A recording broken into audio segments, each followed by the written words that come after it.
My nephew turned 6 2 days ago. His smile is still the light that illuminates my world. His voice is still the reminder that innocence comes in 3-foot packages. His hug is still the nestled feeling that love can pocket itself into life and attach onto your favorite hoodie as you wear the joy it brings through any season or time. My nephew turned 6 2 days ago, and he still has autism. The word still haunts my family like a grim reaper, tiptoeing through our wildest dreams, slashing the chords in our voice boxes. We'd rather not speak on it.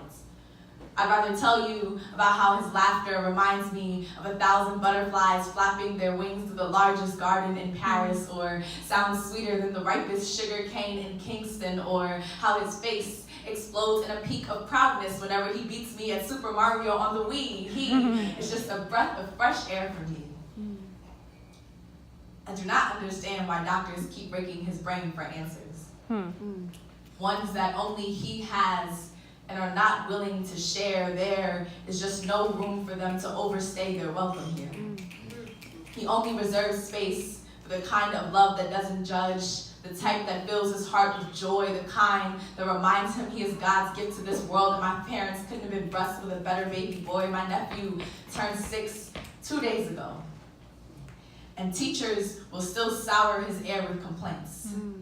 Say that Lionel is going through some of his moods, acting in some of his ways, that maybe my sister should just pick him up early today, and when he comes back tomorrow, he better learn how to sit and stand and walk and move and fall in line like all the other good kids do, that he should be in control of his episodes today, otherwise my sister should just send him to a different school.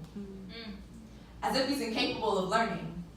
As if learning can only happen in your monotype of reality, but in actuality, you are not the type of teacher he needs if you're going to convince him that fitting in is the only way to succeed. My nephew turned 6 2 days ago, and doctors will say he is diagnosed.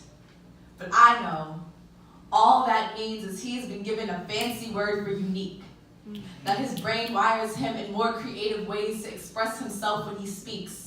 That being born to stand out is an overrated fear, and society's carbon copy messages are the only ones they'd rather groom you to seek.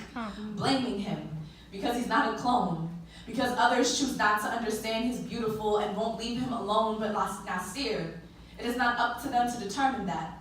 There is nothing in this world that can change about your path, that your purpose to teach us all lessons in this life may not come in the form of English or math, but you are just as bold and as fearless as the next kid, and I'll be damned if anyone tells you different. That your name is Swahili for prince, so you better walk like you were born to rule this kingdom, that even Einstein was made fun of. They tried to tell him he was insane for thinking a bulb of light would ever become the next big thing. Nasir, you shine bright, brighter than the burning ball of gas in the sky, brighter than the highest shooting star will ever fly, brighter than the next person to misunderstand your thoughts. My nephew turned 6 2 days ago. I will teach him that the challenges he faces in this life are not his fault, that no one is perfect, and there is no guidebook to being human. In fact, we are all still figuring it out.